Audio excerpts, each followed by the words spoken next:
ये बिल्ली जो है वो एक मरतबा फिर थैले से बाहर आई है। पीटीआई की बिल्ली रौला बड़ा डाल रहे थे, बहुत शोरो गोगा कर रहे थे, इलेक्शन होने चाहिए, इलेक्शन होने चाहिए।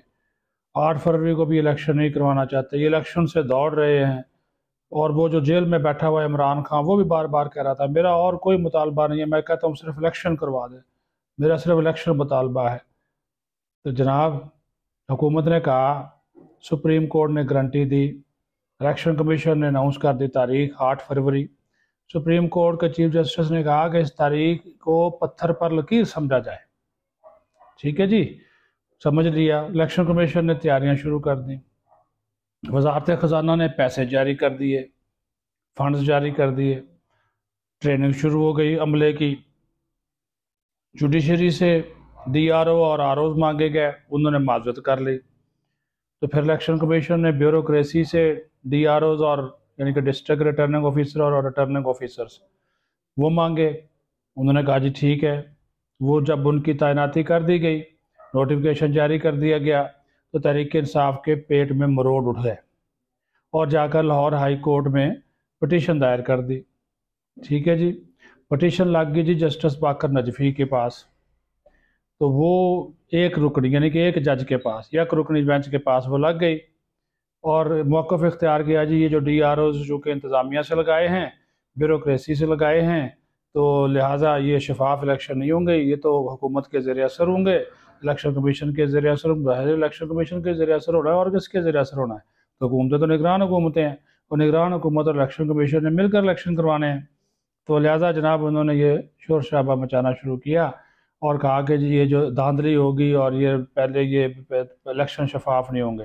तो वो जो जज साहब हैं उन्होंने जनाब वो डीआरओज और आरओज को ब्यूरोक्रेसी से लगाने का जो फैसला था उसको मुअत्तल कर दिया और फाइल जो है वो बड़ा बेंच बनाने के लिए चीफ जस्टिस को जो है वो भेज दी। जिसके बाद हुआ क्या, अब इलेक्शन कमीशन जो इन बेचारे अफसरान की ट्रेनिंग करा रहा था, वो ट्रेनिंग जो है वो रुक गई, वो ट्रेनिंग रुक गई, उसको रोक दिया गया क्योंकि फैसला जो आ गया लाहौर हाई कोर्ट का। तो ये जो तहरीक इंसाफ वाले हैं, हाथी के दांत दिखाने के और खाने के और, ये वो वाला हिसाब है इनका। या जी कि ये भी कर रहे वो ये शुरू से ही ऐसा है, इनकी आदत ही ऐसी है। और वो यानी कि यू टर्न पे यू टर्न और मतलब ज़ाती मफाद सियासी मफाद उसको ये सामने रखते हैं। कोई इनके नज़दीक मुल्की मफाद नहीं है, क्योंकि इनको पता है कि 8 फरवरी को होने वाले इंतखाबात में पीटीआई को जो जितना मर्जी ये जोर लगा रहे हैं, जो सोशल मीडिया पे इनकी मकबूलियत है वो इनको नहीं मिलने वाला कि ये अक्सरियत हासिल कर लेंगे या हुकूमत बना लेंगे, सवाल ही पैदा नहीं होता। टूटी फूटी जमात है, इलेक्टेबल्स सारे दूसरी जमातों में चले गए हैं। ठीक है, वकील जो हैं वो आपस में लड़ रहे हैं और वो जो एक उस्मान बुज़दार 2 बैरिस्टर गौहर की शक्ल में चेयरमैन पीटीआई बनाया गया है, वो मरहून मिन्नत है अडयाला जेल में बैठे हुए इमरान खान का, उसके मर्जी के बगैर वो हिल नहीं सकता। नाम नियाद कोर कमेटी है, ये सारे मामलात हैं। तो और उसके बाद फिर इनको इलेक्शन 8 फरवरी का वारा ही नहीं खाता, इस वजह से इन्होंने वो जाके खुद उसकी इल्तवा की दरख्वास्त कर दी, बहाना बना लिया डीआरओ आरओ को।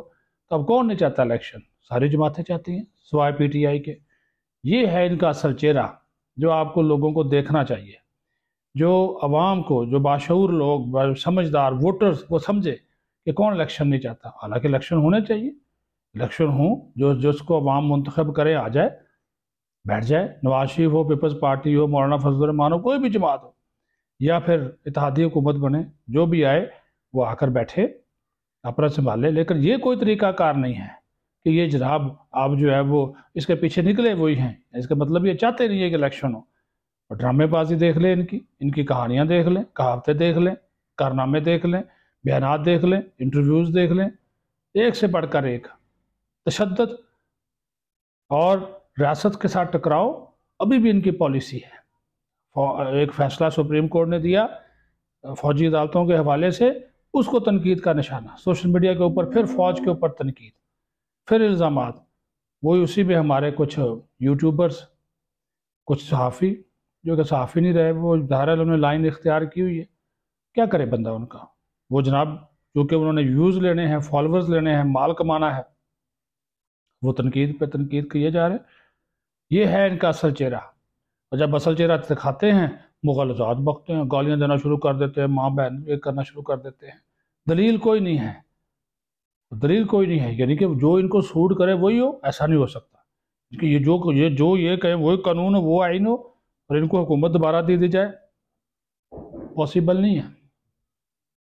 और कुछ माजरत के साथ कुछ जजेस जानबूझकर, जब आपका चीफ जस्टिस कह रहा है कि 8 फरवरी लोहे पे लकीर है, पत्थर पे लकीर है, तो आप क्यों इल्तवा में डालने की इस तरह के फैसले दे रहे हैं? अल्लाह करे इस एक रुकनी या रुकनी बेंच का फैसला बड़े बेंच के पास जाए, वो हक़ाइक़ को सामने रखते हुए फैसला करे और इंतखाबात 8 फरवरी को होने चाहिए, क्योंकि अगर 8 फरवरी को इलेक्शन नहीं हुए तो फिर आप समझ लें कि फिर इलेक्शन जो है वो फिर मज़ीद इल्तवा का शिकार होंगे, फिर ये जल्दी इलेक्शन होने वाले हमें नज़र नहीं आते। अल्लाह पाकिस्तान की हिफाजत फरमाए और अल्लाह पाकिस्तान को इस तरह के शरपसंदों से बचाए जो पाकिस्तान की सलामती के दर पे है। पाकिस्तान जिंदाबाद।